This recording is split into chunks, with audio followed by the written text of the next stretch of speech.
সবচেয়ে মিথ্যাবাদী ব্যক্তিকে সমাজে মানুষ বলছে সত্যবাদী ব্যক্তি। সবচেয়ে যে করাপ্টেড মানুষ তাকে বলা হচ্ছে আমানতদার ব্যক্তি। যার চরিত্র সবচেয়ে খারাপ বলা হচ্ছে একদম পবিত্র চরিত্র। হ্যাঁ, একজন মদখোর মানুষ তাকে বলা হচ্ছে খুব সম্মানী মানুষ। হ্যাঁ, একজন বেনামাজি মানুষ কোনোদিন মসজিদের ধার কাছেও আসে না, তাকে বলা হচ্ছে খুব উন্নত চরিত্রের মানুষ, খুব ভালো মানুষ। আর যারা সত্যিকারের সৎ, মুত্তাকি, পরহেজগার, তাদেরকে পদে পদে বাধা পেতে হচ্ছে। এখন হচ্ছে না? মানুষ হালালকে হারাম করে নিচ্ছে। যেমন মদকে মানুষ আগে হারাম মনে করতো, আস্তে আস্তে এখন মাশাআল্লাহ আস্তাগফিরুল্লাহ এটা হালাল করে নেওয়া হচ্ছে। হালাল করে নেওয়া হচ্ছে না? মাঝে মাঝে পত্রিকা কিছু রিপোর্ট দেখি, রিপোর্টগুলো দেখলে আসলে কষ্ট হয়।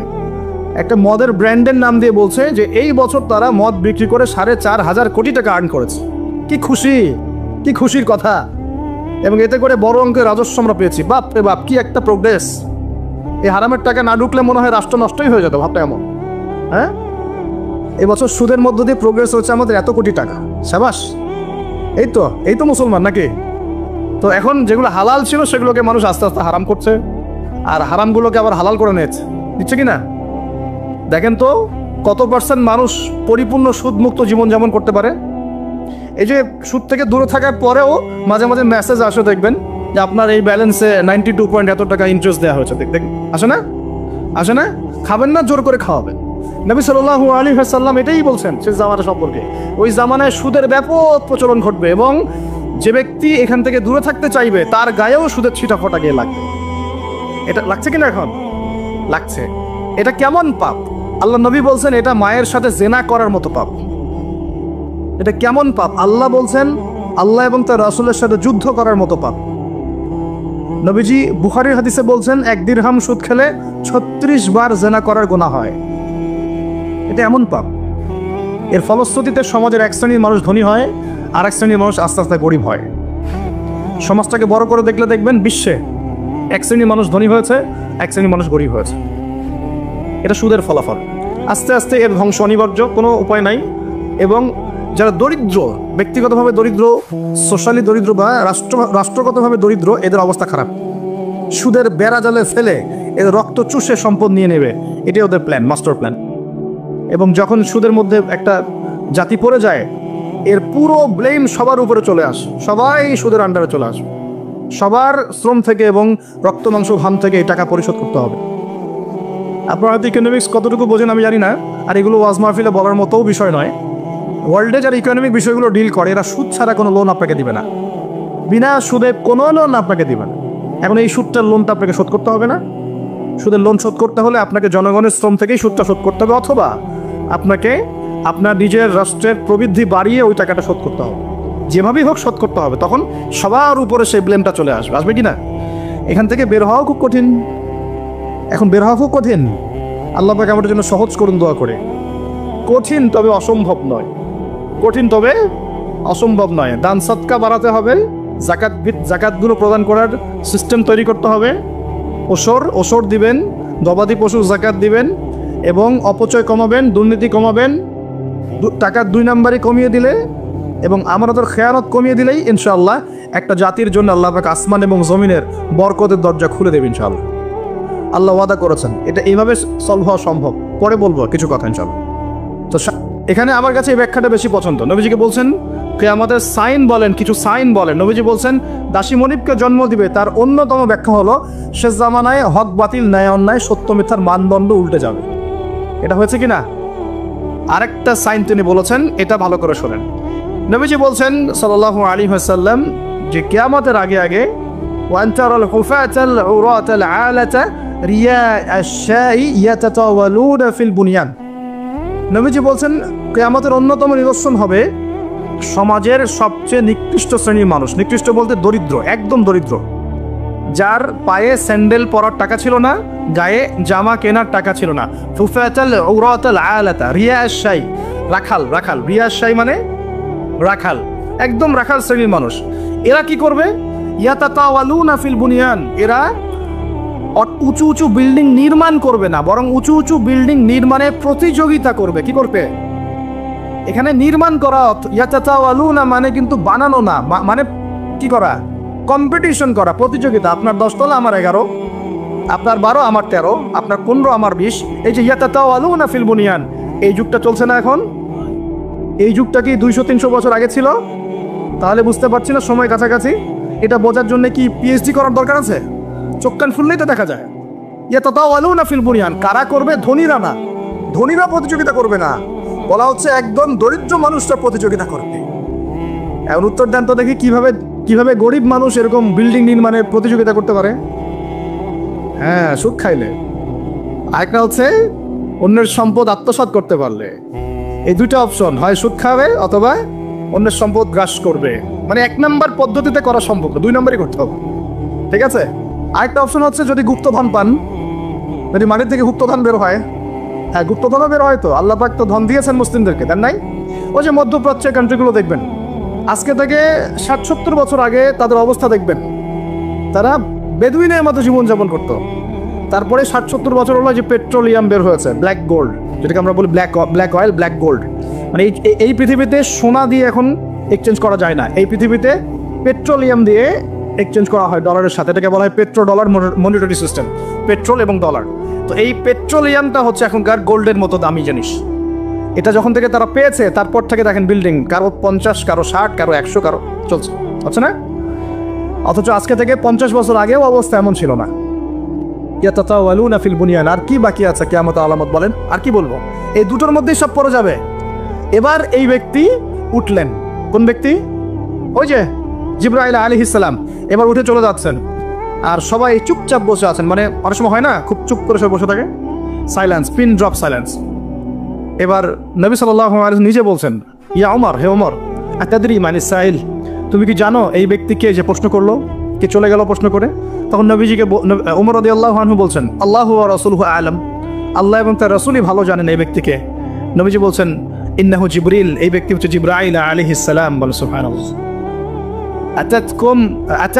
আতাকুম ইউআল্লিমুকুম দীনাকুম, তিনি এসেছিলেন তোমাদেরকে তোমাদের দিন ইসলাম শেখাতে। তিনি এসেছিলেন তোমাদেরকে তোমাদের দিন শেখাতে। কেন আসছেন তাহলে? দিন শেখাতে। তাহলে দিনের প্রশ্ন কয়টা বের হলো? ইসলাম কাকে বলে, ইমান কাকে বলে, ইহসান কাকে বলে, কিয়ামত কবে হবে? তাহলে দিনের পড়াশোনার মধ্যে কিয়ামতের আলামতগুলো পড়তে হবে না? এটা 25% হলো না? নবীজি বলে দিলেন আমি তো জানি না কবে কিয়ামত হবে, আবার প্রশ্ন করলেন, তাহলে আলামত বলেন। কেন? কারণ সচেতনতা। এখান থেকে আমাদের টপিক কোনটা? এই যে মুমিন পেয়েছেন, মুমিনের সংজ্ঞা কয়টা পিলারে বিশ্বাস করতে হবে? পিলারগুলো বলেন। আল্লাহ বিশ্বাস 1, 2 নম্বর ফেরেশতা মণ্ডলীতে বিশ্বাস, 3 নম্বর আসমানি কিতাব সমূহে বিশ্বাস, 4 নম্বর নবী রাসূলগণে বিশ্বাস, 5 পরকালের জীবনে বিশ্বাস, আর 6 তাকদীর ভাগ্যের ভালো মন্দে বিশ্বাস। এই 6টা কি গায়েব কিনা? এখন একটু বোঝেন বর্তমান বিশ্বের সাথে আমাদের সংঘর্ষ কোথায়, একটু বোঝেন। এবার আমরা ইমানদার হতে হলে এই 6টা বিষয় বিশ্বাস করতেই হবে, না হলে কেউ মুমিন হতে পারবে না। আর এই 6টা বিষয় কি চোখে দেখা যায়, স্পর্শ করা যায়, পরীক্ষাগারে পরীক্ষা করা যায়, কোনো যুক্তি বিজ্ঞান দর্শন দিয়ে কোনো সিদ্ধান্তে আসা যায়? যায় না। আমরা এগুলো বিশ্বাস করি আল্লাহর ওহীর জ্ঞানের আলোকে। কিসের আলোকে? আল্লাহ পাক বলেছেন, রাসূল বলেছেন, বাস বিশ্বাস করি। এখানে আমরা কোনো যুক্তি বিজ্ঞান দর্শনের ধার ধারি না দাঁড়িয়ে। আচ্ছা, কিন্তু এখনকার পশ্চিমা শিক্ষা ব্যবস্থা, যার ছোঁয়া এখন পুরো বিশ্বেই লেগে গেছে, প্রায় অলমোস্ট এভরি কান্ট্রিতে, তাদের জ্ঞানতাত্ত্বিক একটা সংজ্ঞা আছে, দর্শন আছে। কি সেটা? তারা পরীক্ষা নিরীক্ষা, যুক্তি বিজ্ঞান দর্শন এর বাইরে কোনো কিছুকেই তারা সিদ্ধান্ত হিসেবে গ্রহণ করবে না, জ্ঞান হিসেবে গ্রহণ করবেন না। তারা পানিকে বিশ্বাস করে, পরীক্ষা করে দেখবে যে হাইড্রোজেন অক্সিজেন মিলে পানি হয়, এটা বিশ্বাস করবে, ঠিক আছে? তারা কঠিন তরল বায়বীয় পদার্থে বিশ্বাস করে, তারা চাঁদে বিশ্বাস করে, তারা মঙ্গল গ্রহে বিশ্বাস করে, ইত্যাদি ইত্যাদি। কিন্তু তারা এই চাঁদ, মঙ্গল গ্রহ, মহাবিশ্বের স্রষ্টাকে বিশ্বাস করে না, কারণ তাকে দেখা যায় না। আমি কি বোঝাতে পারছি পার্থক্য কোন জায়গায়? তারা এটা বিশ্বাস করে যে হ্যাঁ, বিগ ব্যাং, মহাধুম করে একটা বিস্ফোরণ হলো আর মহাবিশ্ব সৃষ্টি হয়ে গেল, এটা ওরা বিশ্বাস করে। এই বিস্ফোরণ যে আল্লাহ পাক ঘটিয়েছেন এটাতে বিশ্বাস করবে না। এমনিতে এই মাসটা বরকতময়, এবং এই মাসে আল্লাহ পাক তার রহমতে বিপুল সংখ্যক মানুষকে জাহান্নাম থেকে মুক্তি দান করেন। সুবহানাল্লাহ। নবী সাল্লাল্লাহু আলাইহি ওয়াসাল্লাম এই মাসকে তাজিম করতেন। এই মাসের সম্মানার্থে, এই মাসে আল্লাহর রহমত বরকতের স্বার্থে নবী করিম সাল্লাল্লাহু আলাইহি ওয়াসাল্লাম এই মাসে বেশি বেশি রোজা রেখেছেন। সুন্নত কি শিখলাম? শাবান মাসে বেশি বেশি রোজা রাখা সুন্নত। একটা কি পেলাম ভাই? শাবান মাসে বেশি বেশি রোজা রাখার সুন্নত। আপনি যদি মুকিম হন, শরীর সুস্থ থাকে, মুসাফির না, আপনার সুস্থতা আছে, সব ঠিক আছে, আপনি চেষ্টা করবেন এই মাসে বেশি বেশি রোজা রাখার। মারা যাবে ইনশাল্লাহ, এটা নবীর সুন্নত হবে। আরেকটা হাদিস মাথায় নিয়ে নেন, আজকে সারা ওয়াজ ভুলে গেলে এই ওয়াজটা বলেন না। কি হাদিস? নবীজি বলছেন, তোমাদের সামনে, হে আমার সাহাবীরা, তোমাদের সামনে এমন একটা যুগ আসছে, ওই যুগে আমার সুন্নতকে ধরে রাখাটা হাতের মধ্যে আগুন ধরে রাখার মতো। আমি অনেকদিন এই লেকচারে এই হাদিসটা বলেছি। তোমাদের সামনে এমন একটা কঠিন যুগ আসছে, জামানা সবরিন, সবরের যুগ, কঠিন যুগ। ওই যুগে ঈমান ধরে রাখা মানে আমার সুন্নতের উপর থাকা হাতে আগুন ধরে রাখার মতো হবে। ওই যুগে যদি তোমরা আমার একটা সুন্নতকে জীবিত করতে পারো, সমাজে একটা সুন্নত মরে গেছে ওটাকে আবার জীবিত করতে পারো, তাহলে 50 জন শহীদ সাহাবীর নেকি পাও। হাদিসটা বুঝলেন?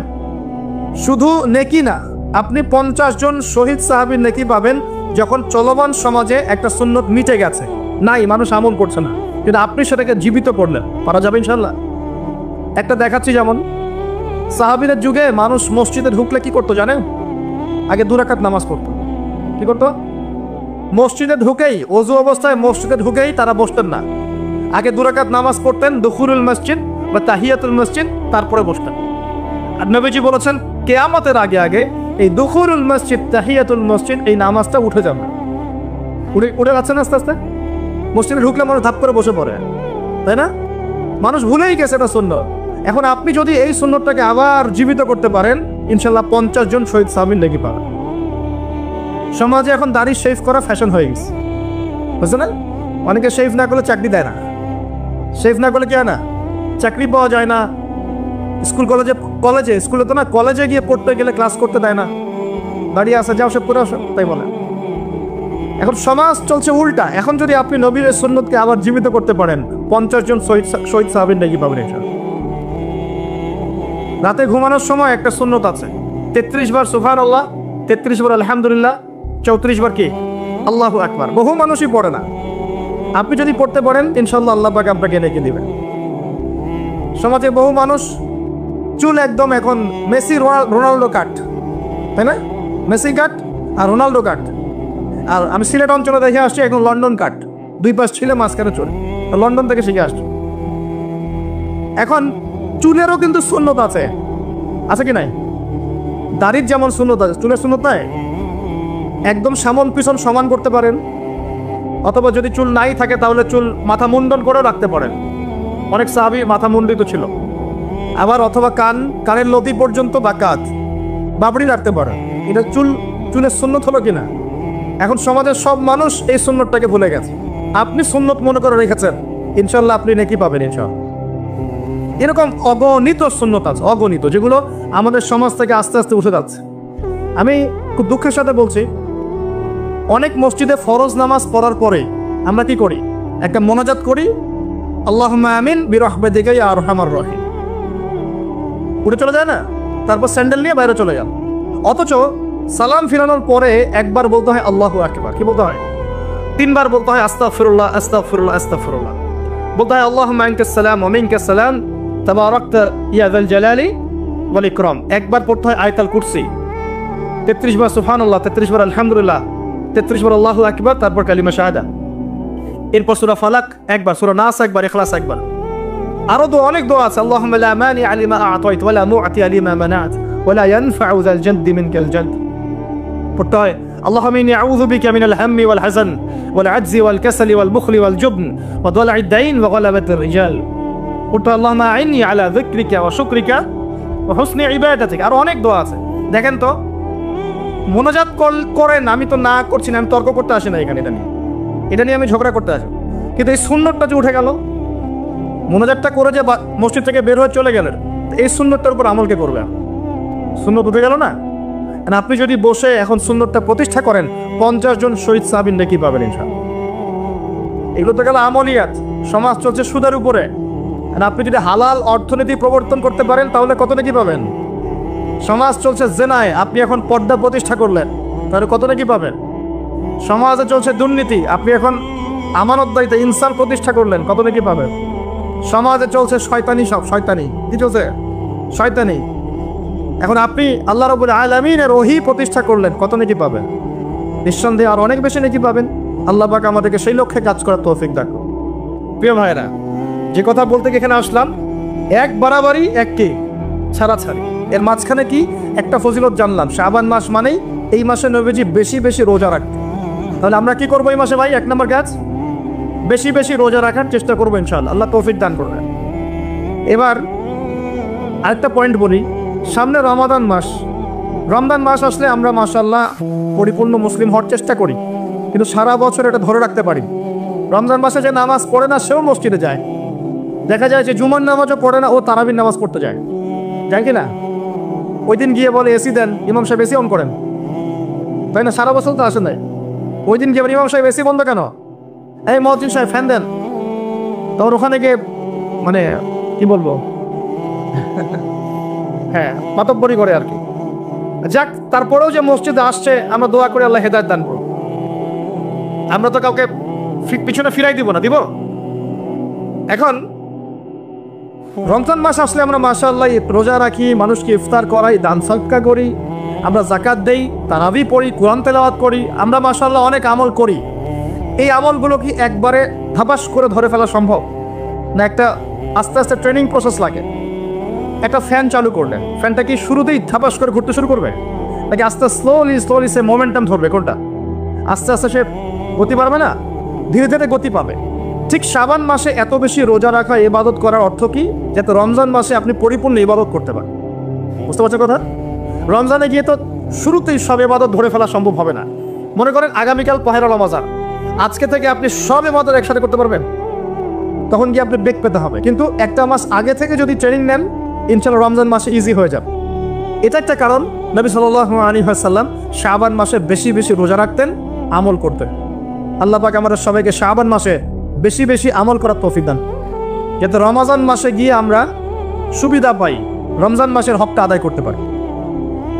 এবার এই মাসে নবী সাল্লাল্লাহু আলাইহি ওয়াসাল্লাম কি বলেছেন একটা হাদিস থেকে আগে বুঝি। এই হাদিসটা সহ অনেক হাদিসে এই একই রকম কথা এসেছে এবং এই হাদিসটা বিশুদ্ধ।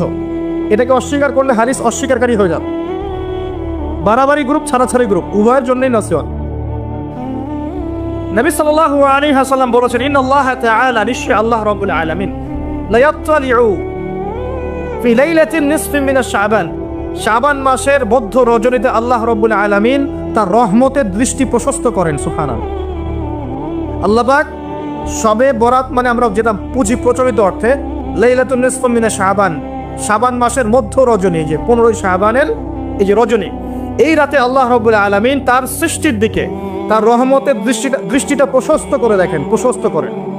এবং ওয়াগফিরু লিজামিই খালকিহি, আল্লাহ পাক তার সমস্ত সৃষ্টিকে মাফ করে দেন। আল্লাহ পাক কি করেন? তার সমস্ত সৃষ্টিকে কি করেন? মাফ করে দেন। কথাটা ভালো করে বোঝেন। আল্লাহ পাক তার সমস্ত সৃষ্টিকে মাফ করে দেন, ইল্লা, তাদেরকে ব্যতীত। এক, ইল্লা লিমুশরিকিন, 1 নাম্বার যে ব্যক্তি মুশরিক, যে শিরক করে আল্লাহর সাথে, যে আল্লাহর সাথে শিরক করে। আর 2, মুশাহিনিন, যে ব্যক্তি অন্তরে মানুষের সাথে বিদ্বেষ পোষণ করে, হিংসা বিদ্বেষ মনে আছে এরকম ব্যক্তি, এবং মনের মধ্যে শিরক আছে, শিরকি আকীদা, মুশরিক, এই 2 শ্রেণীর মানুষ ছাড়া আল্লাহ পাক সমস্ত মানুষকে মাফ করে দেন করে। সুবহানাল্লাহ। তাহলে এই রাতের ফজিলত প্রমাণ হলো কিনা? রাতের ফজিলতটা প্রমাণ হলো কিনা? আচ্ছা, এখন এর ব্যাকআপ আরো অনেকগুলো হাদিস আছে। ওই সবগুলো হাদিসকে একত্রিত করলে এমনই কনক্লুশন আসে। এছাড়াও আরো কিছু দুর্বল হাদিস আছে, এগুলো দুর্বল, সনদগতভাবে অন্যান্যভাবে দুর্বল। ওখানে আরো কিছু পয়েন্ট পাওয়া যায় যে আর কাকে কাকে আল্লাহ পাক মাফ করেন না। সবাইকে তো মাফ করেন, আর কাকে কাকে করেন না। এই হাদিসে 2টো পেয়েছি, এটা একদম অকাট্য। এটা হলো মুশরিক, আল্লাহ পাক মাফ করেন না। 2, যে অন্তরে হিংসা বিদ্বেষ পোষণ করে, হিংসা বিদ্বেষ আছে, এদেরকে আল্লাহ মাফ করেন না। আরো কিছু দুর্বল বর্ণনা থেকে পাওয়া যায়, এটা দুর্বল বর্ণনা, কিন্তু জেনে রাখতে তো সমস্যা নাই। সমস্যা আছে? আর পাপ তো পাপী, দুর্বল হাদিসে আসুক আর কঠিন হাদিসে আসুক, পাপ তো পাপী নাকি? পাপ ছাড়তে কোনো সমস্যা আছে? তো 3য় এক শ্রেণীর নাম পাওয়া যায়, যারা হচ্ছে আত্মহননকারী, নিজেরা নিজেদেরকে আত্মহত্যা করেছে, এদেরকে আল্লাহ মাফ করেন। আত্মহনন বোঝেন কিনা? আত্মহত্যা যারা করে, আত্মহনন, এটা একটা শ্রেণী পাওয়া যায়। 4 নম্বর একটা পাওয়া যায় আত্মীয়তার সম্পর্ক ছিন্নকারী, আত্মীয়তার সম্পর্ক ছিন্নকারী। 5 নম্বর একটা পাওয়া যায়, সেটা হলো মাদক দ্রব্য সেবনকারী। মাদক দ্রব্য সেবনকারী, যুবকরা খুব ভালো করে শোনো এগুলো। মাদক দ্রব্য সেবনকারী আল্লাহ সবাইকে মাফ করেন, মাফ করছেন না। আর একটা পাওয়া যায়, সেটা হলো যারা জেনার পাপে লিপ্ত আছে। কিসের পাপে ভাই? জেনার পাপ। এরকম আর কিছু ব্যাকআপ পাওয়া হয়, কিন্তু এগুলোর বর্ণনা দুর্বল। বর্ণনা কি দুর্বল, কিন্তু পাপ তো পাপই নাকি? এই পাপগুলো তো পাপ। এই পাপগুলো করলে কি আল্লাহ খুশি হন? অকাট্য সহি থেকে পাওয়া যায় এই দুইটা, মুশরিক এবং মুশাহিন। যারা শিরক করে, অন্তরে বিদ্বেষ পোষণ করে, আল্লাহ পাক এদেরকে মাফ করেন। এখন আগে জানি শিরক থেকে কিভাবে বাঁচবো, শিরক কি এবং কেন, তারপরে জানবো হিংসা বিদ্বেষ, তারপরে আমরা যাবো এই রাত্রে আমরা কি করতে পারি। মনে রাখবেন, আমল করতে হবে 3টা বিষয় খেয়াল রেখে। কয়টা বিষয় ভাই? আমল করতে হবে 3টা বিষয় খেয়াল রেখে। 1, আমল করতে হবে একমাত্র আল্লাহ পাকের সন্তুষ্টির জন্য। 1 নম্বর কি বলেন? এক আল্লাহর সন্তুষ্টির জন্য, কারো সন্তুষ্টির জন্য না, কারো জন্য না। শুধু কার জন্য? দলিল হচ্ছে ইন্নাস সালাতি ওয়া নুসুকি ওয়া মাহইয়ায়া ওয়া মামাতি লিল্লাহি রাব্বিল আলামিন ফাসাল্লি লিরাব্বিকা ওয়ানহার। 2, আমল হতে হবে একমাত্র নবী সাল্লাল্লাহু আলাইহি ওয়াসাল্লামের সুন্নাত মোতাবেক। কার সুন্নাত মোতাবেক? নবী এবং সাহাবীদের সুন্নতের সাথে মেলে না, সেই আমল করা যাবে না। নবী এবং সাহাবীদের সুন্নতের সাথে মেলে না, সেই আমল করা যাবে না। 3 নাম, আমলটা যত সুন্দরী মনে হোক, আমলটা যত সুন্দরী মনে হোক আর যত মানুষই করুক, যত মজাদার মনে হোক না কেন, নবী করেন নাই, সাহাবীদের থেকে প্রমাণ নাই, আমল করব না। করলে বেদাত হয়ে যাবে। কি হবে? বেদাত হয়ে যাবে। আর 3 নাম্বার হচ্ছে, আমলগুলো করার আগে অবশ্যই আপনার রিজিকটাকে হালাল করতে হবে। কি করতে ভাই? ব্যাস এই 3টা শর্ত পূরণ করে আমল করলে ইনশাআল্লাহ তাআলা আমরা জান্নাতে যাবো। ইনশাআল্লাহ আমরা আশাবাদী, আল্লাহ পাক আমাদেরকে জান্নাত দিবেন ইনশাআল্লাহ। আল্লাহ পাক এক রাতে রহম করে সমস্ত মাখলুক সৃষ্টিকে মাফ করে দিচ্ছেন, শুধু শিরক এবং হিংসা বিদ্বেষ পোষণকারীকে মাফ করছেন না। বুঝতে হবে এই পাপ দুটো কত কঠিন। এবার আসেন, প্রথমে একটু শিরক নিয়ে কথা বলি, তারপরে মুশাহিন নিয়ে কথা বলি। ধৈর্য ধরবেন তো নাকি? দেরি হচ্ছে? সবর করে না। এখন প্রথমে জানিস শিরক কি এবং কেন। শিরক হচ্ছে এমন একটা পাপ, যেই পাপ আমল নামায় থাকলে পরে বিনা তওবায় যদি সেই ব্যক্তি মারা যায়, আল্লাহ পাক তাকে মাফ করবেন না।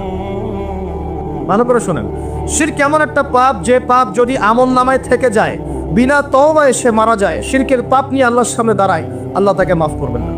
দলিল সূরা নিসা, আল্লাহ পাক বলছেন ইন্নাল্লাহা লা ইয়াগফিরু আন ইউশরাকা বিহি ওয়া ইয়াগফিরু মা দুনা যালিকা লিমান ইয়াশা।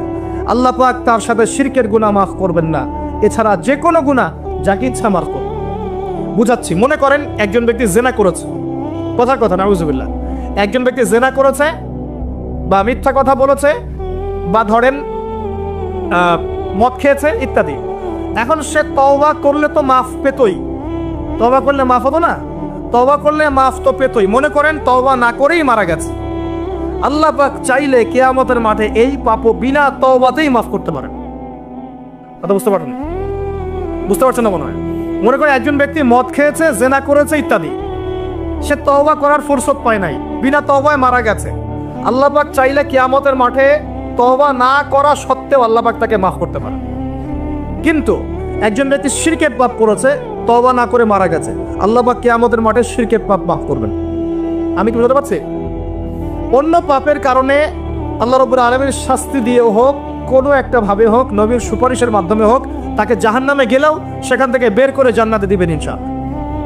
কিন্তু শিরকের পাপ যার আমলনামায় থাকবে, তার উপর জান্নাতকে হারাম করে দেওয়া হয়েছে। বলেন নাউজুবিল্লাহ। সূরা মাইদায় দলিল আছে, শিরকের পাপ যার আমলনামায় আছে তার জন্য জান্নাতকে হারাম করে দেওয়া হয়েছে। শিরক মানে অংশীদার সাব্যস্ত করা, আল্লাহ পাকের সাথে কাউকে সমকক্ষ করা। শিরক কত প্রকার হয়? উত্তর 3 প্রকার। কয় প্রকার ভাই? বিশ্বাসে শিরক হয়, মানে আকীদায় শিরক হয়। আমলে শিরক হয়, মানে কাজে শিরক হয়। কথা বা লিসানে শিরক হয়। মনে থাকবে? 1 নাম্বার কিসে শিরক হয়? বলেন আমার সাথে। বিশ্বাসে শিরক হয়, আকীদায় শিরক হয়। 2 নাম্বার আমলে শিরক হয়, কাজে শিরক হয়। 3 নাম্বার কথায় শিরক হয়। কয়েকটা এক্সাম্পল দিয়ে বুঝতে পারবেন। একজন ব্যক্তি মনে করেন বিশ্বাস করে যে আল্লাহ বলতে কেউ নাই, কি হবে এটা? বলেন শিরক। একজন ব্যক্তি মনে করেন বিশ্বাস করে যে আল্লাহ আছে, আরো ইলাহ আছে, তাহলে কি হবে? কেউ যদি বিশ্বাস করে আল্লাহর সন্তান আছে, কি হবে? কেউ যদি বিশ্বাস করে মহাবিশ্ব আল্লাহ সৃষ্টি করে নাই, বিগ ব্যাং থেকে সৃষ্টি হয়েছে, কি হবে? কেউ যদি বিশ্বাস করে আল্লাহ মানুষকে সৃষ্টি করে নাই, মানুষ বানর থেকে হয়েছে, কি হবে? আচ্ছা, বিশ্বাসগত সে কেউ যদি মনে করে আল্লাহ ছাড়া অমুকে আমার সন্তান দিতে পারে, কি হবে? কেউ যদি বিশ্বাস করে যে আল্লাহকে পাওয়ার জন্যে আমাকে মাধ্যম ওসিলা পূজা করতে হবে, তাহলে কি হবে? কেউ যদি চন্দ্র, সূর্য, গ্রহ, নক্ষত্র, গাছপালা, মূর্তি এসবে পূজা করে, কি হবে? এগুলো বিশ্বাসগত শিরক। কেমন শিরক ভাই? বিশ্বাসগত শিরক। 2 নম্বর আসেন আমলগত, কাজগত শিরক। কেমন? মনে করেন সেজদা করতে হয় কার জন্যে? কেউ যদি এখন কবরে গিয়ে সেজদা করে, কি হবে? আল্লাহর জন্য সেজদা করতে হয় না কবরে সেজদা করতে হয়? সেজদা কার জন্যে? আচ্ছা, তাহলে শিরক হবে। কুরবানি কার জন্য করতে হয়? কেউ যদি এখন মনে করেন জিনকে সন্তুষ্ট করার জন্য কুরবানি করে দেয়, কি হবে? এখনকার যুগে কিন্তু বহু মানুষ জিনের উপাসনা করে। এখনকার যুগে বহু মানুষ জিনের উপাসনা করে, আর জিন বলে একটা জাতি আছে আমাদের সাথে চলাফেরা করে, আমরা দেখতে পারি না। আমরা কি সব দেখতে পারি? আমরা কি সব জানি? আমরা তো আমাদের আত্মাকেই দেখতে পারি না। এত ঘুমাই গেছেন, আত্মা চলে গেছে, দেখতে পারছেন? আর আমরা কি জানি? আমরা কতটুকু জানি আগামীকাল কি হবে আপনার সাথে, বলেন দেখি। কেউ জানে? আমাদের জ্ঞান কত ক্ষুদ্র, বুঝতে পারলাম। আগামীকাল কি হবে তাই জানি না, আমার আত্মাকেও চোখে দেখি না। আর আমি যদি দাবি করি এখন আমি সব জানতাম, তাহলে কি হবে? অতএব জিন জাতি আমাদের মধ্যেই আছে কি নাই? ওমা খলাকতুল জিন্না ওয়াল ইনসা ইল্লা লিয়াবুদুন, আমি জিন আর মানুষকে শুধুমাত্র আমার ইবাদত করার জন্যই সৃষ্টি করেছি। আল্লাহ পাক আমাদের সবাইকে আল্লাহ পাকের সত্য বোঝার তৌফিক দান। এবার আসেন, আপনাদের পার্বত্য এলাকায় জিনের উপাসনা হয়। এখন বললেন ভাই কেমন করে জানলেন? যত তান্ত্রিক, মান্ত্রিক, কবিরাজ, জাদুকর সব এই পাহাড়ি এলাকায় ঘুরে বেড়াচ্ছে এবং চোখ কান খোলা রাখলে আপনারাও বুঝতে পারবেন। জিনের উপাসনা করলে অনেক কিছু ভেলকিবাজি দেখানো যায়। জিনকে আল্লাহ পাক কিছু ক্ষমতা দিয়েছে। জিন অনেক দূর থেকে দেখতে পারে। মনে করেন যে কেউ একজন এখানে বসে আছে, সে দাবি করছে যে সে অলৌকিক ক্ষমতার অধিকারী, অথচ ওর কাছে জিন আছে। কি আছে? জিন। এখন আপনি শুনেছেন যে অমুক জায়গায় অমুক বাবা আছে, সে অনেক বড় ক্ষমতার অধিকার, তো যাই দেখি ওনার কি ক্ষমতা। এখন আপনি রাস্তায় আসছেন, তার সেই জিন তো আগেই দেখতে পাচ্ছে আপনি আসছেন দূর থেকে, সে আগে খবর দিল আসতেছে মক্কেল, ওই যে মক্কেল আসতেছে। এখন সে বলল যে ওই ব্যক্তির সাথে যে জিন আছে ওর সাথে কানেকশন করো। সবার সাথে একটা জিন আছে না? আছে কি না? একটা করে জিন শয়তান আছে না সবার সাথে? 2 জন ফেরেশতা, 1 জন জিন, সবার সাথেই আছে। আছে কি নাই? আপনার জিন জানে আপনার সাথে অতীতে কি হয়েছিল? জানে তো।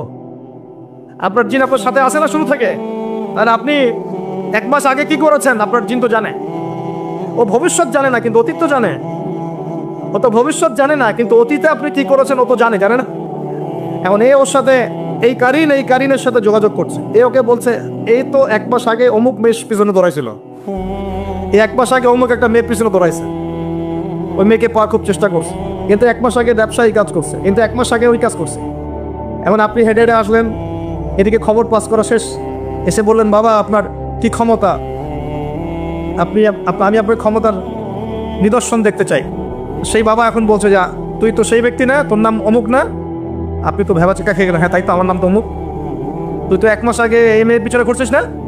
হ্যাঁ তাই তো, আপনি কেমন করে জানলেন? তুই 1 মাস আগে এই কাজ করছিস না? তাই তো, আপনি কেমন করে জানলেন? আপনার তো চোখ একদম আসমান উঠে গেল, বাপরে বাপ, সে তো আমার অতীতের সব বলে দেয়, তুই অমুক জায়গায় এটা পাপটা করছিস না, তুই এই জায়গায় ওটা লুকায় রাখছিস না, ব্যাস আপনার মাথা খারাপ। জিনের উপাসনা করে মানুষ অনেকেই। আর জিনরা কি করে, অনেক সময় আসমানের কাছে যায় সংবাদ নেওয়ার জন্য। সূরা মুলক পড়েন, সূরা মুলকের 1ম পৃষ্ঠা পড়েন। আল্লাহ পাক ওদেরকে তাড়ানোর জন্য আসমানের মধ্যে এই উল্কাপিণ্ড নক্ষত্র নিক্ষেপ করেন।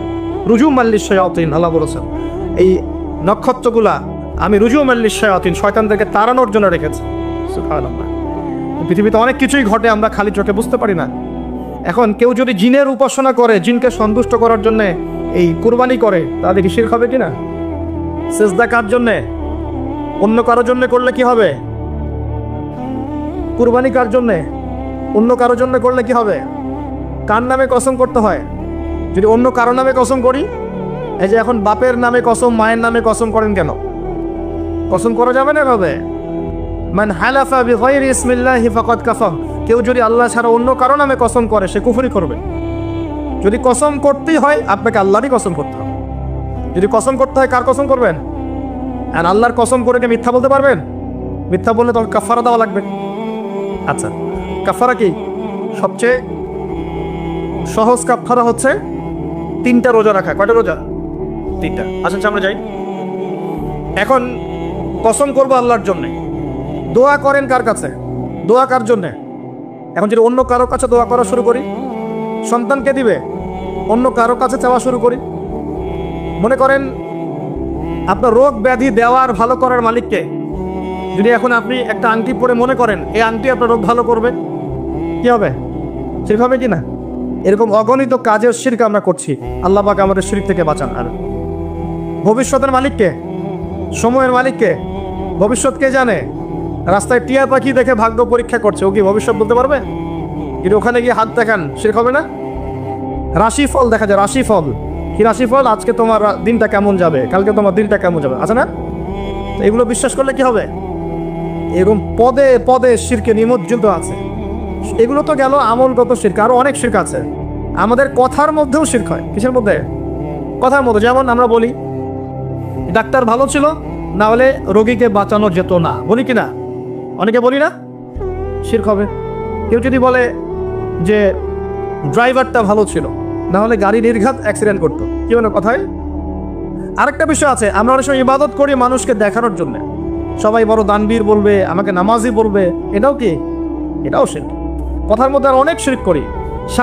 সার্বভৌম ক্ষমতার মালিককে, তাবারাকাল্লাযী বিয়াদিহিল মুলক, সার্বভৌম ক্ষমতার মালিককে আমরা যদি মনে করি আমরাই সার্বভৌম ক্ষমতার মালিক, কি হবে? শিরক হবে না? এরকম প্রচুর শিরকে আমরা নিমজ্জিত আছি। সবচেয়ে বড় যে শিরকটা এখনকার বিশ্বে চলছে সেটা হলো আল্লাহ পাকের হালালকে আমরা হারাম করে নিচ্ছি, আল্লাহর হারামকে হালাল করে নিচ্ছি। করছে কিনা বুঝতে পারছেন না মনে হয়? মাদক দ্রব্য কি হালাল না হারাম? আমরা অনেক সময় হালাল করে নিয়েছি, তাই নাই? জেনা হারাম না হালাল? আমরা এখন জেনাকে প্রমোট করছি, উস্কে দিচ্ছি। সমকামিতা হালাল না হারাম? এই সমকামিতার ব্যাধি ছড়িয়ে পড়েছে এখন সমাজের রন্ধ্রে রন্ধ্রে, পড়েছে না? এদেরকে আল্লাহ পাক এমন শাস্তি দিবেন যে শাস্তি আল্লাহ পাক কুল কায়নাতে কাউকে দেন নাই। কেমন শাস্তি দিবেন? কওমে লূতকে আল্লাহ রাব্বুল আলামিন মাটি থেকে উপরে উঠিয়ে আকাশ থেকে পাথর বর্ষণ করে থেতলে দিয়ে আবার মাটিতে দাফন করে দিয়েছে কওমে লূতকে। আল্লাহু আকবার। এই শাস্তি অপেক্ষা করছে এদের জন্য। সুদ হালাল না হারাম? আমরা কি এটাকে জায়েজ করে দিচ্ছি কিনা, খাচ্ছি কিনা? এই বিশ্বের সবচেয়ে বড় একটা সমস্যা চলছে, আল্লাহ পাকের হারামকে আমরা হালাল করছি, হালালকে হারাম করে নিচ্ছি। এটাও শিরক। এখন আল্লাহ পাক যে বলছেন সবাইকে মাফ করে দিবেন, আল্লাহ পাক শিরক যে করে তাকে মাফ করবেন না। এখন বলেন কত % মানুষ মাফ পাবে? এই পাপগুলো কত মানুষ করছে? সবাই করছে না? মোটামুটি সবাই মোটামুটি শিরক করছে। আল্লাহ পাক আমরা সবাইকে শিরকের পাপ থেকে বাঁচিয়ে রাখুন। এর পাশে একটা শিরক আছে রিয়া বা গোপন শিরক, লোক দেখানো আমল, এটাও গোপন শিরক। আর এক শ্রেণী। আচ্ছা, এখানে একটা কথা বলে রাখি, এই শিরকগুলো থেকে বেঁচে থাকলে কি হবে? শিরক থেকে বেঁচে থাকলে আপনার আমল নামায় যদি আসমান জমিন সমান গুনাহও থাকে, আল্লাহ পাক সমস্ত গুনাহ মাফ করে দিবেন ইনশাআল্লাহ। মনে করেন একজন ব্যক্তির আমল নামায় জেনা, সুদ, ঘুষ, হাবি জাবি দুনিয়ার পাপ দিয়ে ভর্তি, কিন্তু কোনো একটা কারণে বা কোনো একভাবে তার আমল নামায় শিরকের কোনো গুনাহ নাই, শিরক করে নাই, ইনশাআল্লাহ তাআলা কোনো না কোনো ওসিলায় হলে আল্লাহ পাক তাকে কিয়ামতের মাঠে মাফ করে দেবেন ইনশাআল্লাহ। একটা হাদিস বললেই যথেষ্ট হবে, তারপরে সামনে যাব। রাসূল সাল্লাল্লাহু আলাইহি ওয়াসাল্লামকে আল্লাহ পাক মেরাজের রাতে ওয়াদা করেছেন। কোন রাতে ভাই? মেরাজের রাতে ওয়াদা করেছেন, হে মুহাম্মদ সাল্লাল্লাহু আলাইহি ওয়াসাল্লাম, তোমার উম্মতের মধ্যে যে কোনো ব্যক্তি যত বড়ই পাপ করুক না কেন, আসমান জমিনের সমানও যদি পাপ করে আমার সামনে দাঁড়ায়, কিন্তু তার আমল নামায় শিরকের পাপ নাই, আমি আল্লাহ তার সামনে আসমান জমিন সমান ক্ষমা নিয়ে হাজির হব, মানে সে মাফ পেয়ে যাবে। অতএব শিরক মুক্ত আমল করতে পারলে ইনশাআল্লাহ এই নিসফু মিনা শাবান, লাইলাতুন নিসফি মিনা শাবান, এই শবে বরাত যেটা আপনারা বলছেন, এই রাতে আল্লাহ পাকের ক্ষমা আমরা পেয়ে যাব ইনশাআল্লাহ। শিরক মুক্ত আমল করতে পারলেই ক্ষমা হবে ইনশাআল্লাহ। আল্লাহ পাক আমাদের সবাইকে শিরক থেকে বেঁচে থাকার তৌফিক দান করুন।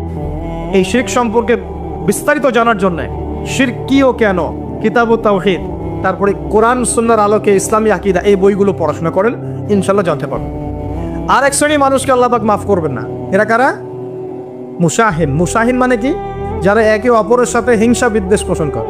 এখন বলেন দেখি, হিংসা বিদ্বেষ পোষণ করেন এমন মানুষ আছে এখন? বলেন দেখি। রাজনৈতিক অঙ্গনে একজন আরেকজনের সাথে হিংসা করছে কিনা? সামাজিক নেতৃত্ব নিয়ে একজন আরেকজনের সাথে হিংসা করছে কিনা? পরিবারের মধ্যেও একজন আরেকজনের সাথে হিংসা করছে কিনা? ভাই ভাই একজন আরেকজনের সাথে হিংসা করছে কিনা? আলেম একজন আরেকজনের সাথে হিংসা করছে কিনা? করছে না? বক্তা একজন আরেকজনের সাথে হিংসা করে কিনা? ধর্ম থেকে শুরু করে বিশ্ব রাজনীতি পর্যন্ত হিংসার দাবান হলে এখন পুরো বিশ্বের মানুষ জ্বলে পুরো শেষ হয়ে যাচ্ছে, হচ্ছে না? মহিলা হিংসা করে কিনা? সতীনে হিংসা করে কিনা? সতীন বোঝেন কিনা? বিয়েই তো করেন নাই, সতীন বুঝবেন কি? সতীন কি জিনিস? দুই বউ, এক বউ কি হয়? সতীনে হিংসা করে কিনা? আয়েশা রাদিয়াল্লাহু আনহার বাসায়, মানে ঘরে, নবী সাল্লাল্লাহু আলাইহি ওয়াসাল্লাম বসে আছেন, ঢুকেছেন, আর অন্য একজন স্ত্রীর ঘর থেকে একটা খাবার আসতে পারে না, ভালোবেসে মহব্বত করে হাদিয়া দিয়েছেন। আয়েশা রাদিয়াল্লাহু আনহা যখন দেখলেন তার ঘরের মধ্যে খাবার পাঠিয়েছে অন্য একজন স্ত্রী, পুরো থালাটাকে মাথার উপর নিয়ে থাবাস করে ভেঙে ফেলে দেবে। রাসূলুল্লাহ সাল্লাল্লাহু আলাইহি ওয়াসাল্লাম মুচকি হাসছেন, আর উপস্থিত হয়তো আরো দু একজন ছিলেন, তাদেরকে বলছেন তোমাদের মা রাগ করেছে। তিনি নিজেই হাতে সেগুলো তুললেন, সব ভাঙাচোরা পিসগুলো নিজে তুলে রেখে দিয়ে ভালো থালা বাটিগুলো হাদিয়া পাঠালেন ওই স্ত্রীর ঘরে, যে ঘর থেকে খাবার এসেছে। এইভাবে ডিল করতে হয়। আর রাসূল সাল্লাল্লাহু আলাইহি ওয়াসাল্লাম তখন রাগ হন নাই, কেন এই কাজ করলা? আরেকদিন আয়েশা রাদিয়াল্লাহু আনহা একটা কথা বলে ফেলেছে। নবী সাল্লাল্লাহু আলাইহি ওয়াসাল্লাম তার কোন এক স্ত্রীর কাছ থেকে এসেছেন। আয়েশা রাদিয়াল্লাহু আনহা বলছেন, আপনি তার কথা কিভাবে স্মরণ করেন? সে তো একটু খাটো, এরকম একটা কথা বলেছে, সে তো একটু খাটো, একটু বেটে। আয়েশা রাদিয়াল্লাহু আনহাকে আমাদের নবীজি বলছেন, শোনো, তুমি এমন একটা কথা বলেছো, আমাদের সবার জন্য হেদায়েত আছে, তুমি এমন একটা কথা বলেছো, এই কথাটা যদি সমুদ্রের সাথে মিশিয়ে দেওয়া হয় পুরো সমুদ্রের পানি দূষিত হয়ে যাবে, বলি নাউজুবিল্লাহ। এই যে এতটুকু কথা, যে সে তো একটু খাটো ইয়া রাসূলুল্লাহ, এই যে এতটুকু কথা, খালি এই যে অত কালো, অত অমুক, অত তমুক, অত গরিব, অত কৃষক, অত ছোট লোক, অত এই যে রিক্সাওয়ালা, আমরা কথা বলি না এগুলো, আমাদের এগুলো কথা আছে না সমাজে? এগুলো বলার সাথে সাথেই এটা এমন পাপ হয়ে যায়, সাগরের মধ্যে এই পাপ মিশিয়ে দিলে সাগরের পানি নষ্ট হয়ে যাবে, নাউজুবিল্লাহ। এরকম হিংসা বিদ্বেষ মনে থাকলে তাজকিয়া পাওয়া যায় না। তাজকিয়া মানে আত্মশুদ্ধি। তো এখানে এটা স্বভাব সুলভ মানুষের মধ্যে এসে যায়, আসে কি না? আসে না? এই সবে লাইলাতুল নিসফু মিনাশ শাবানের হাদিসগুলোর মধ্যে একটা হাদিসে আসছে, সনদের কথা আমি বলছি না, আমি প্রসঙ্গটা বলছি, যে আয়েশা রাদিয়াল্লাহু আনহা বলছেন, আমি ঘুম থেকে উঠে দেখি রাসূল সাল্লাল্লাহু আলাইহি ওয়াসাল্লাম নামাজ পড়ছেন। কি পড়ছেন? নামাজ, তার ঘরে নামাজ পড়ছেন। নামাজে এত লম্বা সেজদা করছেন যে আমার কাছে মনে হলো নবী মনে হয় ইন্তেকাল করেছেন, নাউজুবিল্লাহ।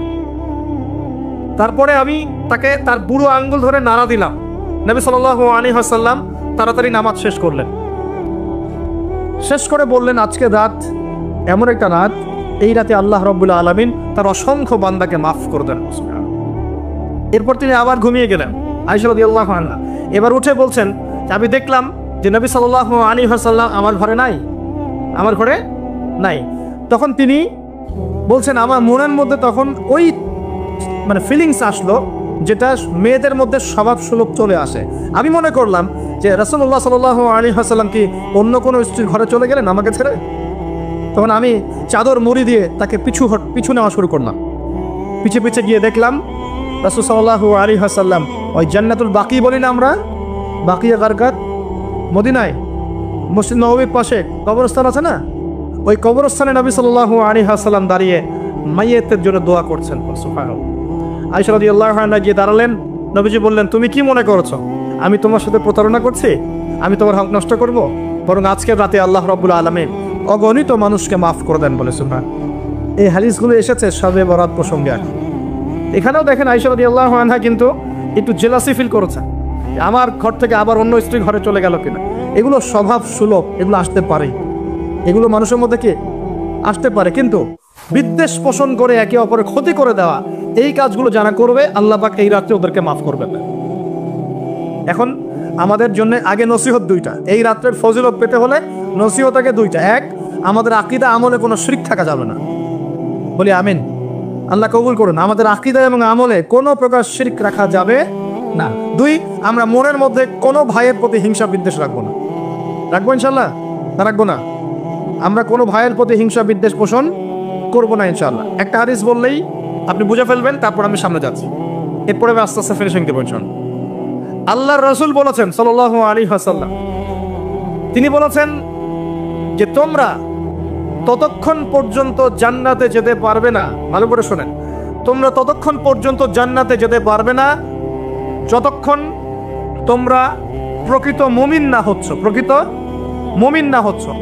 আর তোমরা ততক্ষণ পর্যন্ত প্রকৃত মুমিন হতে পারবে না যতক্ষণ পর্যন্ত না পরস্পরকে ভালো না বাসছ, পরস্পরকে ভালো না বাসছ। এই ভালোবাসা আবার বয়ফ্রেন্ড গার্লফ্রেন্ড ভালোবাসা না, দিনই ক্ষেত্রে ভালোবাসা। আর আমি কি তোমাদেরকে জানিয়ে দিব কি করলে তোমরা পরস্পরকে ভালোবাসতে পারবে? সাহাবীরা বলছেন অবশ্যই বলুন ইয়া রাসূলুল্লাহ। নবীজি বলছেন তোমরা একে অপরকে সালাম দেওয়ার অভ্যাস করো, ইনশাআল্লাহ তোমরা একে অপরকে ভালোবাসতে পারবে। ইসলামের সৌন্দর্য দুটা, কয়টা ভাই? বেশি বেশি মানুষকে সালাম দেয়া এবং মানুষকে খাবার খাওয়ানো। কি খাওয়ানো? আরেকটা মনে রাখবেন, কিয়ামতের আগে আগে মানুষ বাছাইকৃত মানুষকে সালাম দিবে, সবাইকে সালাম দিবে না। কিয়ামত দূরে না কাছে? এটা আজকে আলোচনার টপিক না, নাহলে আমি বলতাম যে কতগুলো আলামত আপনি দেখতে পারবেন। এখন আমরা বুঝতে পারলাম এই রাতের ফজিলত আছে, আছে কি নাই? এই রাতের ফজিলত কি? আল্লাহ পাক এই রাতে অগণিত বান্দাকে মাফ করে দেবেন ইনশাআল্লাহ। তবে কোন কোন মানুষকে মাফ করবেন না? এক নম্বর যারা মুশরিক বা শিরক করে, দুই নম্বর যারা একে অপরের প্রতি কি বলেন মুশাহিন, বিদ্বেষ, হিংসা বিদ্বেষ পোষণ করে। এই দুই শ্রেণীর মানুষের অন্তর্ভুক্ত হওয়া থেকে আল্লাহ আমাদেরকে বাঁচাক, আমিন। এরপরে দুর্বল হাদিসগুলো বা যেগুলো একদম দুর্বল সনদের, সেগুলোর মধ্যে অতিরিক্ত এসেছে আত্মীয়তার সম্পর্ক ছিন্ন করলে মাপ পাচ্ছে না, আত্মহত্যা করলে মাপ পাচ্ছে না, জেনা করলে মাপ পাচ্ছে না, মাদকদ্রব্য সেবন করলে মাপ পাচ্ছে না। এই পাপগুলো থেকেও আল্লাহ পাক আমাদেরকে বাঁচিয়ে রাখুন বলিয়া। এখন কিভাবে এই রাতে আমরা ইবাদত করব জানো দরকার কিনা? তার আগে ইবাদত কবুলের কয় শর্ত বলেছি? 3। আল্লাহর সন্তুষ্টির জন্য হতে হবে, নবীর সুন্নাহ মাফিক হতে হবে, এবং 3 নম্বর হচ্ছে হালাল রিজিক থাকতে হবে, হারাম খেয়ে ইবাদত করা যাবে না। এখন আসেন, কোন হাদিসের মধ্যে স্পেসিফিকলি বলা নাই যে এই রাতে এই এই এই এই ইবাদত করতে হবে, কোন হাদিসের মধ্যে পাওয়া যায় না। কথা বোঝার চেষ্টা করুন। যেমন লাইলাতুল কদর সম্পর্কে বলা হচ্ছে না, যে লাইলাতুল কদরে যারা কিয়াম করবে, রাত দিনে সিয়াম রাখবে, রাতে কিয়াম করবে, কোরআন তেলাওয়াত করবে, কোরআন দিয়ে কিয়াম করবে, আল্লাহ ওদেরকে মাফ করে দিবেন। একটা আমল দেওয়া আছে লাইলাতুল কদরে। নবী সাল্লাল্লাহু আলাইহি ওয়াসাল্লাম যা করতেন সেগুলোর মধ্যে আমল দেওয়া আছে। এই নিসফু মিনে শাবানের মধ্যে স্পেসিফিকলি এভাবে হাদিসের মধ্যে উল্লেখ করা নাই এই এই এই এই আমলগুলো কর। কিন্তু খুঁজে খুঁজে আমাদেরকে বের করতে হয়। খুঁজে খুঁজে কেমন? নবী সাল্লাল্লাহু আলাইহি ওয়াসাল্লাম দোয়া করছিলেন মৃতদের জন্য, করছিলেন না? তাহলে এটা একটা আমল পাওয়া গেল। নবী সাল্লাল্লাহু আলাইহি ওয়াসাল্লাম নামাজে ছিলেন সেজদারত অবস্থায়, ওই যে আয়েশা রাদিয়াল্লাহু আনহা টোকা দিলেন, দিয়ে বললেন আমি ভাবছিলাম তার ইন্তেকাল হয়ে গেছে কিনা, তার মানে বুঝলাম যে আপনি নামাজ পড়তে পারেন। এরপরে আল্লাহ পাকের কাছে ক্ষমা চাইতে পারেন, কারণ এই মাসে আল্লাহ পাক আপনাকে এই রাতে আল্লাহ আপনাকে ক্ষমা করবেন, এই রাতে আল্লাহ ক্ষমা করবেন। এখন এটাকে বলা হয় প্রশস্ততা। ব্যক্তিগতভাবে এখানে আপনাকে প্রশস্ত এখতিয়ার দেওয়া হয়েছে। ব্যক্তিগতভাবে আপনাকে আল্লাহ পাক তার রাসূলের মাধ্যমে এই শরীয়তে এই রাতের আমলের জন্য একটা প্রশস্ত এখতিয়ার দিয়েছেন।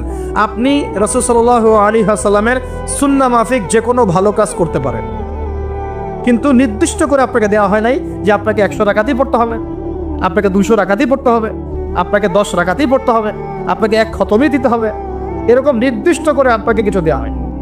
আপনি এখন চাইলে সুন্দর করে অজু করলেন, অজু করে মাশাআল্লাহ আতর খুশবু ব্যবহার করতে পারেন, করে সুন্দর জামা পরলেন, পরে আপনি আল্লাহর স্মরণে নামাজ আদায় করলেন। এখন ফরজ নামাজ আগে না নফল আগে? ফরজ আগে না নফল আগে? এই আমলগুলো ফরজ না নফল? এগুলো নফল। আগে তো ফরজ পড়তে হবে নাকি? 5 ওয়াক্ত ফরজ নামাজ তো আগে, তারপরে আপনি নফলে আসেন। আমাদের জীবনে কোনটার গুরুত্ব সবচেয়ে বেশি? তো ফরজ ঠিক না থাকলে নফল দিয়ে কাজ হবে? তো ফরজ ঠিক করার পরে আপনি এখন অতিরিক্ত আমল করার চেষ্টা করছেন, সুন্দর কাপড় চোপড় পরেছেন আপনি মাশাআল্লাহ, পাক পবিত্র হয়েছেন, আদর খুশবু ব্যবহার করেছেন, আপনি নীরবে নিভৃতে আল্লাহকে ডাকছেন নামাজের মধ্য দিয়ে, লম্বা করে সুন্দর করে নামাজ পড়ছেন, আপনি একটু কোরআন তেলাওয়াত করছেন, আলহামদুলিল্লাহ। আপনি এই রাতে মৃতদের জন্য দোয়া করলেন, নিজের জন্য দোয়া করলেন, পরিবারের জন্য দোয়া করলেন, আপনি তাসবিহ তাহলিল করলেন, যদি আপনাকে আল্লাহ সামর্থ্য দেন আপনি কিছু দান সাদাকা করেছেন, আপনি বিভিন্ন রকম ভালো কাজে আপনি নিজেকে মানে এঙ্গেজ রাখতে পারেন, নিজেকে বিভিন্ন ভালো কাজে আপনি নিজেকে সম্পৃক্ত রাখতে পারেন। এভাবে আপনি রাতটাকে একটা উৎসাহে পার করতে পারেন। কিন্তু আমরা যে ঘটা করে অনেকগুলো কাজ করি না, ঘটা করে হালুয়া রুটি সামাই টামাই এই সেই আলোকসজ্জা অমুক তমুক দল বেঁধে কবরস্থান, এই আমলগুলো নবী এবং সাহাবীদের থেকে প্রমাণ হয় না। আমি কি বুঝতে পারছি? আমল করতে আপনাকে নিষেধ করা হয় নাই, কিন্তু বাড়াবাড়ি করবেন না, ছাড়াছাড়ি করবেন না, মধ্যমপন্থী থাকেন। ব্যক্তিগতভাবে আপনি আপনার মতো করে আমল করতে পারেন, আপনাকে ইখতিয়ার প্রশস্ততা দেওয়া হয়েছে। আপনি একটু নামাজ পড়েন, একটু তেলাওয়াত করেন, একটু জিকির করেন, দোয়া করেন, আপনি আল্লাহর কাছে চেয়ে নেন। আরেকটা হাদিস আছে, এই রাতে আল্লাহ রাব্বুল আলামিন প্রথম আসমানে নেমে আসেন। সুবহানাল্লাহ। আল্লাহ পাক কেমন করে নেমে আসেন এটা আমাদের ব্যাখ্যার বাইরে, এটা সত্তাগতভাবে না, আল্লাহ পাকের রহমত নেমে আসেন। আল্লাহ পাক আহ্বান করতে থাকেন, কে আছে আমার কাছে কিছু চাইবে আমি তাকে দিব, কে আছো আমার কাছে ক্ষমা চাইবে আমি মাফ করে দিব, কে আছো আমাকে ডাকবে আমি তার ডাকে সাড়া দিব। সুবহানাল্লাহ। মাত্র দুইটা আমি টুকটাক ক্ষুদ্র গবেষণা করে দেখেছি, বড় বড় যে আলামতগুলো আছে এগুলো বাদ দিয়ে ছোট ছোট যে আলামতগুলো আছে এগুলোকে এই দুইটার মধ্যে ফেলে দেয়া যায়, এই দুটোর মধ্যেই ফেলে দেয়া যায়। তো পরে বোঝাবো ইনশাআল্লাহ। তো নবীজি বলছেন মাত্র দুটো আলামত কিয়ামতের। কয়টা? একটা বলছেন তিনি আনতালিদাল আমাতু রাব্বাতুহা, আনতালিদাল আমাতু রাব্বাতুহা, দাসী তার মনিবকে জন্ম দিবে। কি করবে? দাসী তার মনিবকে জন্ম দিবে। এবার দাসী কেমন করে মনিবকে জন্ম দেয়? দাসী বোঝেন কিনা? এখন তো দাসীর সিস্টেমটা নাই, আছে এখন নাই, কিন্তু ইসলামে তো আছে, আছে না? আছে। দাসী মনিবকে জন্ম দিবে কিভাবে? এখানে তিনটা ব্যাখ্যা পাওয়া যায়। একটা হচ্ছে যে পিতা মাতার সাথে শেষ জামানায় দাস দাসীর মতো আচরণ করা হবে। করা হচ্ছে কি না? হচ্ছে না? অবশ্যই হচ্ছে। সম্পত্তির জন্য সন্তান পিতাকে হত্যা পর্যন্ত করছে কি না? করছে না? এগুলো অহরহ হচ্ছে। জানি না আপনাদের অবস্থা কেমন, বড় বড় শহরগুলোর অবস্থা ভালো না। নীতি নৈতিকতা সামাজিক মূল্যবোধ আস্তে আস্তে দিন দিন অবক্ষয় হচ্ছে না? হচ্ছে। এগুলো থেকে ফেরাবে কে? ইসলাম অন্য কিছু ফেরাতে পারবে? আসুন, দাসী মনিবকে জন্ম দিবে একটা ব্যাখ্যা হলো পিতা মাতার সাথে দাস দাসীর মতো আচরণ করা হবে, যেটা এখন হচ্ছে। বৃদ্ধাশ্রমের প্রয়োজন ছিল আগে, এখন দিন দিন বৃদ্ধাশ্রম বাড়ছে না? শেষ বয়সে গিয়ে আমাদের পিতা মাতারা একা হয়ে যাচ্ছে না? শাশুড়িকে দেখছে না, মাকে দেখছে না, কোনো কোনো ক্ষেত্রে স্ত্রীকে দেখছে, মাকে দেখছে না, কোনো কোনো ক্ষেত্রে দেখা যায় শাশুড়িকে দেখছে, নিজের মাকে দেখছে না। এমন হচ্ছে না? এগুলো হচ্ছে। আর বাবা যে সারা দিন সারা জীবন তাকে এই যে কোলে পিঠে করে মানুষ করলো, শেষ বয়সে সেই বাবাকে আজকে বৃদ্ধাশ্রমে থাকতে হচ্ছে না? অনেক উচ্চশিক্ষিত মানুষের বাবাও বৃদ্ধাশ্রমে থাকে, আছে না? তাহলে কোন শিক্ষা দিলাম সন্তানকে? শেষ বয়সে পিতাকেই দেখে না। এটা এখনকার চলমান একটা বড় ফিতনা। আমরা এই হাদিসটা স্মরণ রাখবো। নবীজি বলেছেন সেই ব্যক্তি ধ্বংস হয়ে যাক। কোন ব্যক্তি ধ্বংস হয়ে যাক? কার জন্য নবী বদদোয়া করলেন? যে ব্যক্তি তার পিতামাতাকে পেয়েছে কিন্তু পিতামাতাকে পেয়েও তার খেদমত করে জান্নাত লাভ করতে পারলো না, এই ব্যক্তি ধ্বংস হয়ে যায়। বলে নাউজুবিল্লাহ। যাদের পিতামাতা আছে অবশ্যই খেদমত করবেন। ওয়ালা তাকুল লাহুমা উফফিন ওয়ালা তানহারহুমা, তাদেরকে বিরক্ত হয়ে উফ শব্দটাও বলা যাবে না এবং ধমকের সুরে কথা বলা যাবে না, বরং বলতে হবে ওয়াকুর রাব্বিরহামহুমা কামা রাব্বায়ানি সগীরা, দোয়া করতে হবে। যাদের পিতামাতা নাই তারা জানে পিতামাতা চলে যাওয়ার কি কষ্ট, তাই না? তাই না? যাদের আছে তারা বুঝি না। আর বিশ্বাস করেন পিতামাতার খেদমত করলে যে কোনো গুনাহ মাফ হয়ে যাবে ইনশাআল্লাহ। যে কোনো বিপদ আপদ বলা মুসিবত থেকে আল্লাহ বাঁচাবে ইনশাআল্লাহ। এক সাহাবী এসে ক্রন্দন করছেন, কাঁদছেন, ইয়া রাসূলুল্লাহ আমি অনেক বড় গুনাহ করে ফেলেছি। নবীজি বলছেন বাসায় চলে যাও, তোমার মায়ের সেবা করো, গুনাহ মাফ হয়ে যাবে ইনশাআল্লাহ। তিনি জিজ্ঞাসা করলেন না কি গুনাহ করেছো, তিনি বলছেন আমি অনেক বড় গুনাহ করেছি। নবীজি বললেন বাসায় চলে যাও, আল্লাহর কাছে ক্ষমা চাও, মায়ের খেদমত করো, গুনাহ মাফ হয়ে যাবে ইনশাআল্লাহ। এরকম ঘটনা আরেকটা ঘটেছিল। তখন নবীজি বলেছিলেন বাসায় যাও, তোমার পিতামাতার খেদমত করো, গুনাহ মাফ হবে। তখন সেই সাহাবী বলছিলেন আমার তো মা বেঁচে নাই। তখন নবীজি বলছেন খালা বেঁচে আছে কিনা? খালা বেঁচে আছে, খালার সেবা করো। খালার সেবা করে কয়জন? খালার খোঁজ খবর নেয় কয়জন? এই বিষয়গুলো খেয়াল রাখবেন। যদি আপনি আমি চাই, এটা একটা হাদিস, যদি আপনি আমি চাই, পছন্দ করি যে আল্লাহ পাক আমাকে বেহিসাব রিজিক দান করুক, চাই না আমরা? রিজিক মানে সম্মান, জ্ঞান, খাবার, কাপড়, বাসস্থান, রিজিক, সবকিছু রিজিক। আমাদের সবকিছু রিজিক, জ্ঞানও আমাদের রিজিক, রিজিক না? সুস্থতা রিজিক না? খাবার, কাপড় চোপড়, বাসস্থান, সন্তান সন্ততি, স্ত্রী সন্তান, এগুলো কি রিজিক না? যদি আপনি চান রিজিক প্রশস্ত হোক, তাহলে একটা কাজ করবেন, একটা কাজ। সেই কাজটা হচ্ছে আত্মীয়তার সম্পর্ক বজায় রাখবেন। কি করবেন?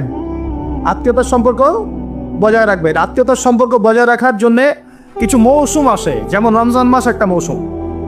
এই রমজান মাসে নিজে খাবেন, আত্মীয়দেরকে হাদিয়া দিবেন, তাদের বাসায় রমজানের বাজার পৌঁছে দিবেন, ঈদের হাদিয়া পৌঁছে দিবেন, আত্মীয়তার সম্পর্ক জোড়া লাগবে। কোনো কোনো ক্ষেত্রে মাহফিলে দান করার চাইতে নিকট আত্মীয় পরিবারের পিছনে খরচ করলে বেশি নাকি হয়। বিশ্বাস করলেন না?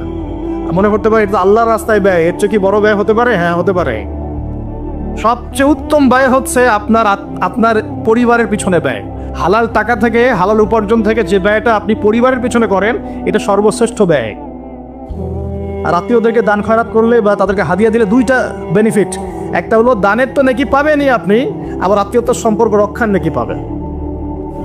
যখন আল্লাহ পাক সমস্ত সৃষ্টি করলেন মহাবিশ্বের, আর বিশ্বাস করেন প্রত্যেকটা সৃষ্টির কিন্তু প্রাণ আছে, বিশ্বাস করেন না?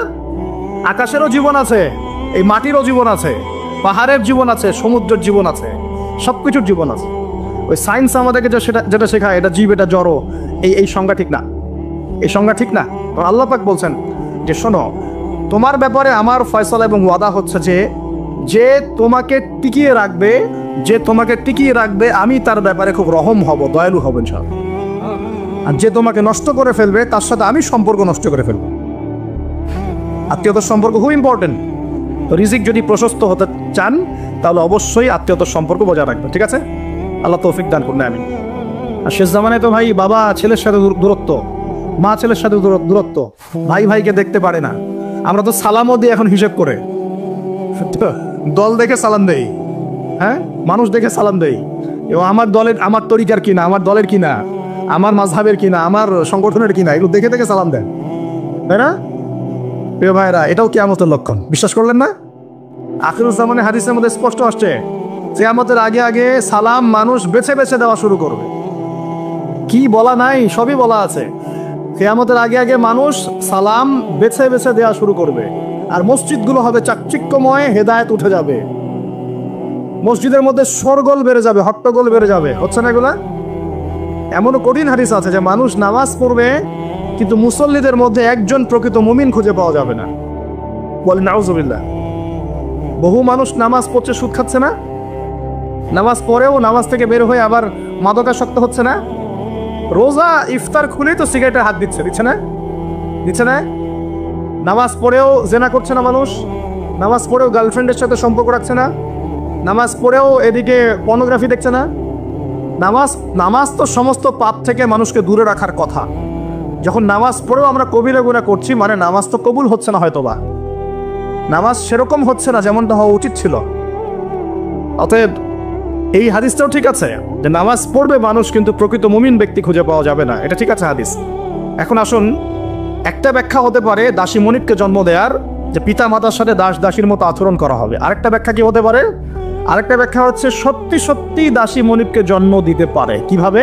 এটা এই বিশ্ব না আসলে আমরা ব্যাখ্যা করতে পারতাম না। কিরকম করে জানেন? মনে করেন সিঙ্গাপুর একটা কান্ট্রি, কি কান্ট্রির নাম? সিঙ্গাপুর। ওখানে মেয়েরা খুব first lane of life lead করে, ওদের সন্তান নেওয়ার সময় নাই, সন্তান জন্ম দেওয়ার ফুরসত নাই, সেক্স ওপেন, সন্তান জন্ম দিব, বিয়ে শাদী করবো, একটু অনেক ঝামেলার কাজ, কেরিয়ার আছে সামনে, না কেরিয়ার, নিজের পায়ে দাঁড়াতে হবে, চাকরি বাকরি অনেক কাজ। তখন তারা কি করে? দরিদ্র কান্ট্রি থেকে কিছু মেয়েদেরকে হায়ার করে। দরিদ্র কান্ট্রি ধরেন শ্রীলঙ্কা, ইন্দোনেশিয়া, হ্যাঁ, বা সাউথ এশিয়ান কিছু কান্ট্রি থাকতে পারে। দরিদ্র কান্ট্রি থেকে মেয়েদেরকে হায়ার করে নিয়ে ওই মেয়ের গর্ভাশয়, যেটা আমরা বলি গর্ভাশয়, এখানে ওই পুরুষের শুক্রাণুকে ইনজেক্ট করে প্রযুক্তির মাধ্যমে শুক্রাণু ডিম্বাণু মিলন ঘটানোর পর এই মেয়ের ভিতরে বাচ্চা আস্তে আস্তে বয়স, খুব ভালো মন্দ খাওয়ানো হয় এই মেয়েটা যে গর্ভধারণ করছে, এটা খুব ভালো মন্দ খাওয়ানো হয়, ফ্রেশ খাবার, ফ্রেশ পানি। 9 মাস পর বাচ্চাকে যখন সে খালাস করে, তখন এই বাচ্চাকে তারা নিয়ে নেয় বিনিময়ে এই মেয়েটাকে পারিশ্রমিক দেওয়া হয়, ডলার, $10,000, $20,000 দিয়ে ওকে খালাস, চলে গেল। এখন এই যে সন্তানটা জন্ম হলো, এই সন্তানটা হচ্ছে মনিবের, আর এই যে দাসী তার মনিবকে জন্ম দিয়ে চলে গেল। দেখলেন বাস্তবতা এটা এসেছে, এটা বাস্তবে এসেছে। এরকম পশ্চিমের কিছু কিছু কান্ট্রিতে এই সিস্টেমে বাচ্চা নেওয়া হয়। শুনলে অবাক হয়ে যাবেন, আমাদের মাথায় তো নাই, এগুলো অবাক তো হবে নেই, যেটা আমাদের কাছে অস্বাভাবিক, অবাক হবেন না? এভাবে দাসী মনিবকে জন্ম দিচ্ছে এই যুগে। আরেকটা ব্যাখ্যা, এটা আমার কাছে সবচেয়ে প্রিয় ব্যাখ্যা আর কি, সেটা হলো দাসী মনিবকে জন্ম দেওয়ার ব্যাখ্যা এক্সটেন্ডেড ওলামায়ে কেরাম করেছেন যে সে জামানায় গিয়ে সমাজে ন্যায় অন্যায়, সত্য মিথ্যা, হালাল হারাম, এই যে মানদণ্ডটা আছে এটা উল্টে যাবে আর কি। বুঝতে পারছেন না মনে হয়?